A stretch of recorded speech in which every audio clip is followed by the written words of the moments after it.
Mr. Mugita Robert from KC School, CRE teacher. Welcome to this lesson. It's a Form 1 lesson. We're going to discuss leadership in Israel. But before then, I want to give you a background information about Form 1 work. Form 1 work comprises of 80% of Paper 1 CRE in the national exam. That is question 1, question 2, question 3, question 6. That is 80%. Each question in a national exam has 20 marks. So Form 1 work is so critical and so crucial for any student. We are going to begin from where we stopped, leadership in Israel. This is a question 3, paper 1, national exam. There are 2 topics tested in question 3, CRE paper 1. We have leadership in Israel. Then we have loyalty to God, that is Elijah. Those are the 2 topics tested in question 3. In leadership in Israel, we will explore the following objectives. We have 1, explain the reasons for kingship in Israel. Why did the Israelites demand for a king? 2, we'll also explain reasons against kingship in Israel. Why was it not very good for the Israelites to have a king? We'll also do King Saul's failures. We are supposed to explain, and these objectives form the questions that are tested in the national exam. Objective 4, we will look at the lessons that can be learned from King Saul's failures. Then we will also look at the importance of David as a king of Israel. So David, we focus much on the achievements of David. That is what the syllabus provides. We do not emphasize on the failures of David. We only emphasize on the achievements, the importance of David. David is the greatest leader in Israel. Then objective number 6, we will look at the qualities of a good leader from King David's leadership. Objective number 7 is to explain King Solomon's achievements and failures. And objective number 8 will explain the importance of the temple in Israel. I want to clarify before even we begin the topic that there are 3 ideas I want you students to master in this topic. Of course, today we will only look at the introduction. We'll explore the definition of a leader. Again, we'll also explain the meaning of leadership. We'll look at the judges, examples of judges in Israel. Then we'll look at reasons why the Israelites demanded for a king. Then we'll lastly look at the reasons against kingship in Israel. But I want you to master 3 ideas in this topic and remember them well. First, when we are looking at Saul will focus much on his failures. So we will not give emphasis on the achievements of Saul, but we will give emphasis on the failures of Saul. 2, we will give emphasis to the achievements of David. David is the greatest leader known. So we will not focus much on his failures, but we will focus on the achievements of David. 3, when we will be focusing on Solomon, we will focus on both his achievements and his failures. Of course, the last thing we'll do is to focus on the importance of the temple in Israel, which was built by Solomon. So the next thing we want to look at is leadership in Israel. Basically, we want to know who a leader is, what is leadership, and examples of leaders in the Bible who could be judges. Then we'll focus on reasons why it was necessary for the Israelites to demand for a king and reasons against. Just to give you a background information, the Israelites have moved from Egypt, and in the wilderness they have a problem because Moses got to the mountain to communicate with God, and he delays. And the Israelites have a quarrel that Moses has delayed. Then they make an idol. Aaron, brother, assists them to make an idol. And because they want a visible leader. And this is the background within which we want to focus this topic on. That the Israelites have an invisible leader who is God, who they are not seeing, who is ruling through judges. But now they want kingship. They want hereditary form of government where they can see leaders, because they think like if they have a leader they can approach, it is better than a missing one, because they think like God is not visible. Of course, leadership is how to influence, is exercise of authority. And a leader is a person in position of power, and you already know examples of leaders, my students. In a country like Kenya, we have a president who is the head of state and head of government, of course. We have various forms of governments. We have different types of leaders. We have the governors, we have the senators, members of parliament, name them. Village elders are also examples of leaders. We have spiritual leaders, we have pastors, priests, we have church elders. You can name many of them. Even our class monitors are also part of the leadership. Our school principal, our deputy principal, head of departments are also leaders in that capacity. So those are examples of leaders that you can also name as a student, so that you can be able to master who a leader is. And leadership, how to influence. How do you influence others? How do you make sure that you drive the agenda as a leader? How do you influence other people to follow you in the opinion that you have or in the philosophy that you have to achieve what you want? That is what we are calling leadership. Israel was a theocratic nation. I want you to understand what theocracy is. Theocracy is a state where God is the leader. So Israel was a theocratic nation whereby God was their leader. So God gave Moses the power to lead the Israelites out of Egypt. And after the death of Moses, we sang the Israelites, Joshua led the Israelites to the land of Canaan where they settled and he became the first judge. The background again here is that the Israelites are in the wilderness. They are pastoralists. When they settle in Canaan, they are now adopting a new lifestyle, which we are calling sedimentary, settled life. Then Joshua becomes the first judge in Israel. I wanted to explain more on the difference between hereditary form of government and a theocracy.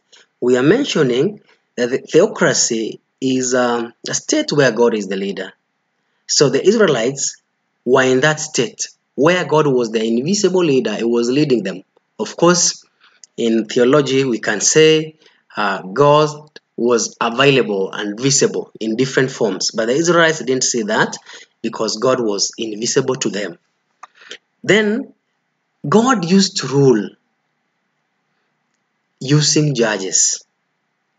And in Israel, we have examples of judges in Israel. You can name them. We have Gideon, we have Tola, we have Ibzan, Samson, Helon, Barak, Deborah. We have people like Abimelech, Joshua, Ehud. We have Othniel, we have Jephthah, we have Samuel, we have Gideon. And these are the people who are ruling Israel on behalf of God. And we want to explore, before we go to our main content, what were the roles in an exam situation. You can be asked, what were the duties or roles of judges in Israel? Explain or outline the duties or roles of judges in Israel. At the same time, they can even pick, like they have picked in the past, pick a name of a judge and then ask you give the role of Samuel as a judge in the history of Israel, or give the duties of Samuel in Israel. Basically, they're asking you to pick the roles of judges in Israel. And one of the roles of judges in Israel, one of them was, they led the Israelites to war against their enemies. Of course, the Israelites were fighting with their enemies, could be the Philistines and other communities. So the judges were to lead the Israelites against their enemies, to war against their enemies. That's the judges were to lead the Israelites into war against their enemies. Two, they settle disputes like any other leader in the community. A community of people, there are disputes, there are conflicts that arise over land, disputes over issues, social issues that arise within when people are living in a community. So judges settles those disputes. Were it that these disputes were social, or maybe they could be political issues of boundaries and other things, the judges settled them. 3, they acted as religious leaders and led the Israelites in worship. The Israelites were a chosen people of God. So we had people like priests who led the people. These judges acted as priests who led the people in worship, in offering sacrifices. Number 4, some of the judges acted as God's prophets, like Samuel. Samuel was a judge at the same time a prophet. So he acted as a prophet. He was a judge, but had roles that were priestly, like mediating between people and God, giving religious instructions as foretold by God. They ruled the people on behalf of God. So the judges also, they ruled people on behalf of God. God was supposed to be there physically present, but because he was not physically present, these judges were ruling on behalf of God. Number 6, they acted as mediators. They acted as mediators between God and the people. They were mediators between God and the people. So they what God told them to do, they did. They gave information as God told them, as it was revealed to them by God. Those are the roles of judges in Israel. The last one, they act as mediators. You mediate. When people have a communication to God, you tell God. When God has a communication to human beings, you also tell human beings the message from God. We have the duties. This is basically what I was telling you, that it can also be asked. Give the duties roles performed by Samuel in the history of Israel. I just picked this from the Cases Past paper to just illustrate that sometimes a question can be asked specifically using an example of a judge, or generally giving roles of judges. One of the duties of Samuel, he anointed kings. Of course, there are 2 things here when you are answering such a question. Give the roles of Samuel in the history of Israel. There are 2 things that you need to remember. Who was Samuel? 1, Samuel is a judge. 2, Samuel is a prophet. So basically you're giving the roles of a prophet and the roles of a judge. He anointed kings. Of course, as a prophet, he anointed kings. He acted as a judge with the direction of God. He was ruling on behalf of God, so he acted as a judge under the guidance, under the instructions of God. He prophesied God's plan for the future. Of course, as a prophet, and he was receiving information from God, he would give people God's plan for the future. If it was a plan for destruction, impending danger for the people of Israel, Samuel could give this to the people. He taught the people the covenant way of life. He guided the people in the covenant way of life. How the Israelites were covenant people. They were chosen people, a royal priesthood. So he taught the people on the expectations of God for the people of Israel. He brought the attention of the kings of their mistakes. So what he did, he brought the attention of the kings of their mistakes. He warned them. He brought their conscience that what you are doing is wrong. If they were going against God, He told them that what you are doing is wrong, and the way you are leading people is not the right way. He preached the worship of God and condemned idolatry. Samuel, being a prophet, he preached the worship of God. That is monotheism. Monotheism, mono means one, the worship of one God, as opposed to polytheism, worship of many gods, idolatry. So Samuel preached about the worship of God. He assisted in offering sacrifices to God. He was able to offer sacrifices to God in the altar, because it was not anybody who could offer sacrifices to God. He does a priestly role that is also prophetic. He led the Israelites into war before God anointed the kings. He was a judge. Before the kings came to be, because it was a rebellion of the Israelites that brought in kingship, he led the Israelites into war. But later on, kings started leading the Israelites into war when they came to power. He took care of the tabernacle and the covenant box of God. Samuel, as a prophet and as a priest carrying out a priestly role, he took care of the tabernacle where the covenant box was kept. The tabernacle and the covenant box represented God's presence, and it was a sacred feature for the Israelites' worship. So he took care of the tabernacle. He acted as a priest and carried out religious roles. So he acted as a priest. Samuel was also a priest. He acted as a priest and carried out religious roles like offering of sacrifices, saying prayers, and other things that were religious in Israel. We want to look at kingship in Israel. Earlier on, I explained and said in the biblical context, theologically speaking, we had two types of government. We have one which we are calling theocracy, where God is the king who is invisible. Then we are saying hereditary government, whereby we have people who are ruling. Example of this hereditary government, which people take over from other people. We are saying we have kingship. Kingship is a form of hereditary leadership, whereby leadership is inherited from father to son. And this is what the Israelites demanded to have. They demanded to have a king in Israel, and they started having kingship. What were the reasons against kingship in Israel? Why did the kingship, why was it wrong?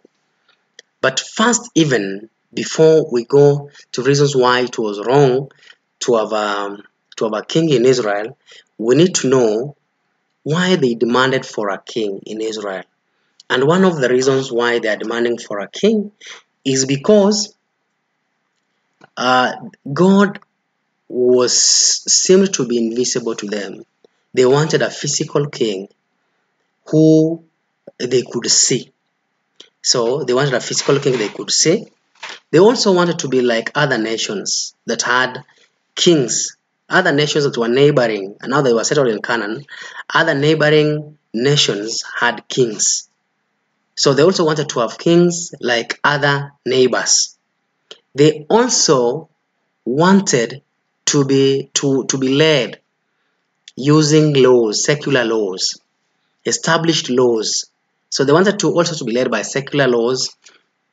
So they wanted a king who could lead them using the normal laws other communities were using. They also wanted a leader who they could see and who could lead them to war. Another thing why they wanted a king is because they also wanted a king that could lead. They wanted hereditary leadership, whereby after a king died, a son could take over. Another thing why they wanted a king is that Samuel was becoming old.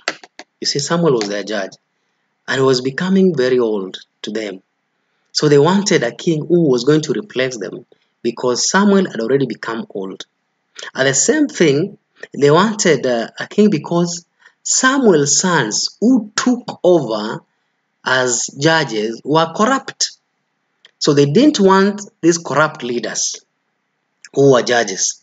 So the institution of becoming a judge had been tainted by Samuel's sons who had already become corrupt. So they wanted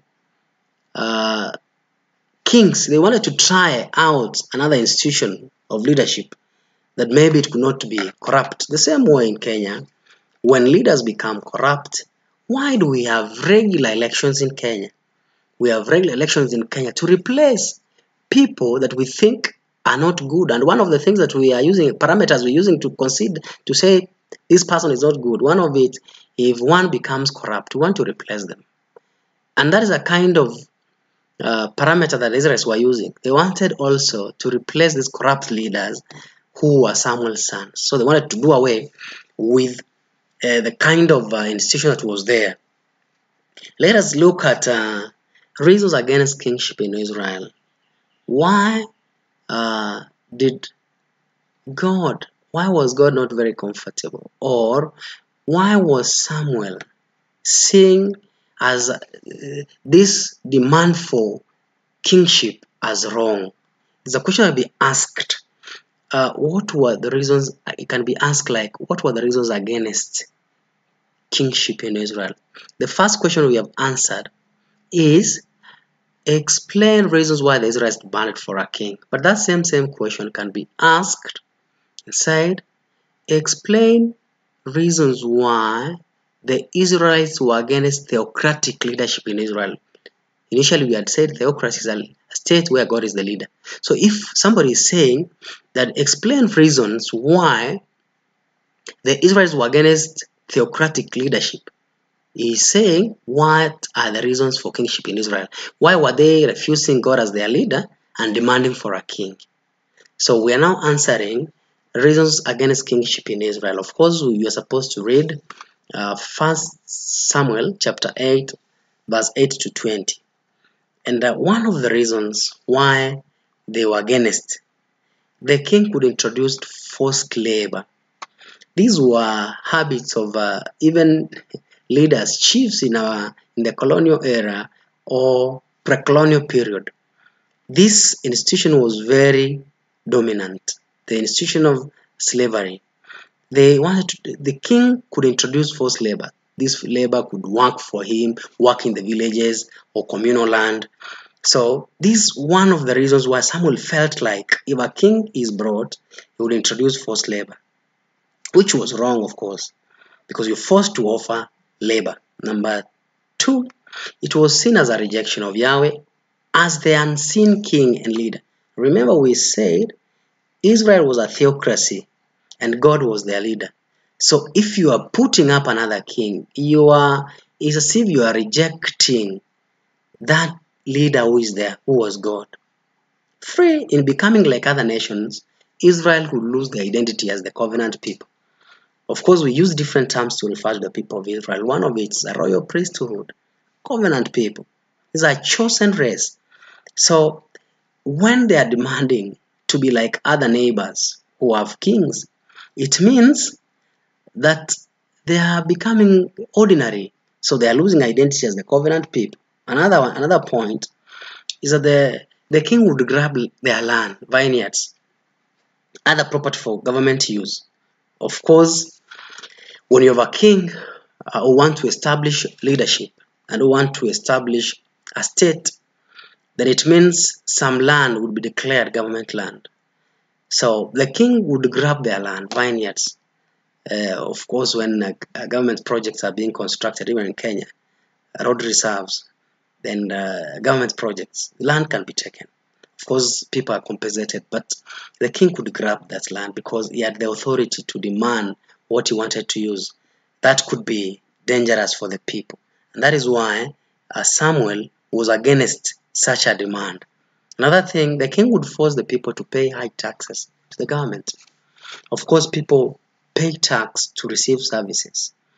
Here, some kings could be selfish or gluttonous behavior. They want more and more, and if they want more, they can get that from high taxation, taxing people more. And this high taxation, the people could feel pain because they didn't have. The Israelites were, of course, initially we said they were pastoralists when they were in the wilderness. They were pastoralists, but now they're in Canaan settled.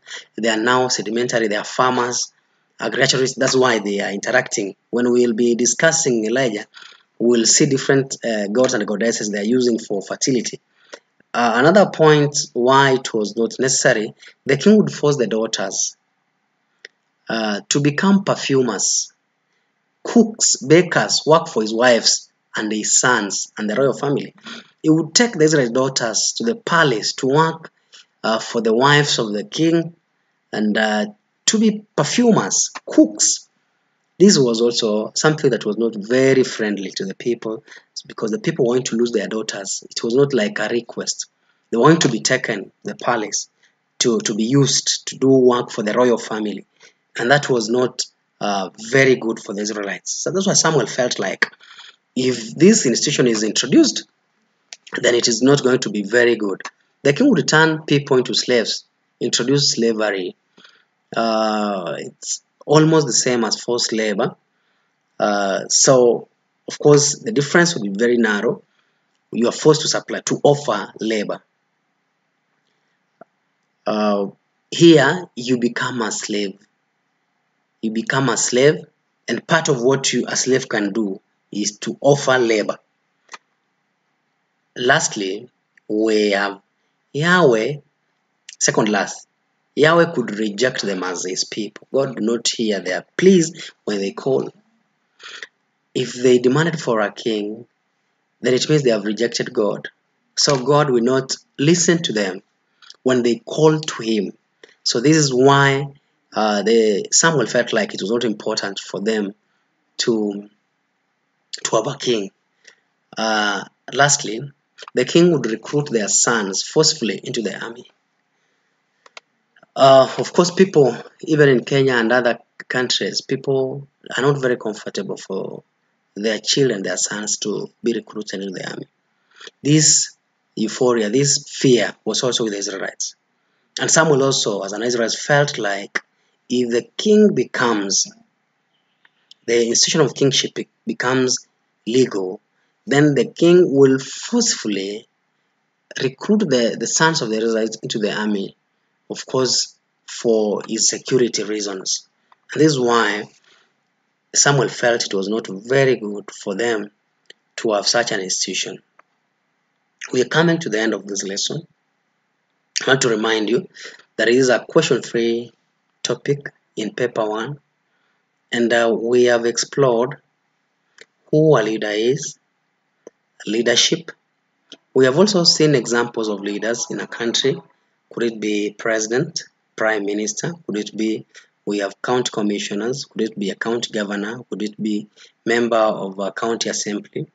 Could it be a chief? Could it be a principal of school, a deputy principal of school, prefects in a school setup? Those are examples of leaders. In the biblical context, we have judges, and we have given examples of judges. That could be Shamgar, could be Gideon, Othniel, name them, and others. We have also tried to look at the roles of judges in Israel in our context. We have at the same time looked at a specific example of Samuel as a judge and as a priest and as a prophet in Israel. We have checked at the roles of Samuel. We've gone to kingship, and we've said kingship is a type of government whereby a leadership is inherited, is hereditary. And we have given reasons why the Israelites demanded for a king, and at the same time we have given reasons why Samuel, as a judge, then felt like it was not necessary to have kingship in Israel. Next time when we are going to meet, we will introduce, in this topic, I didn't tell you that we're going to specifically, of course, look at Saul, David, and Solomon. So when we meet next, we'll begin handling the first king in Israel after our general introduction, whereby we're going to begin with the Saul, and then we move to David, and then Solomon. That is the end of our topic. We'll meet next time.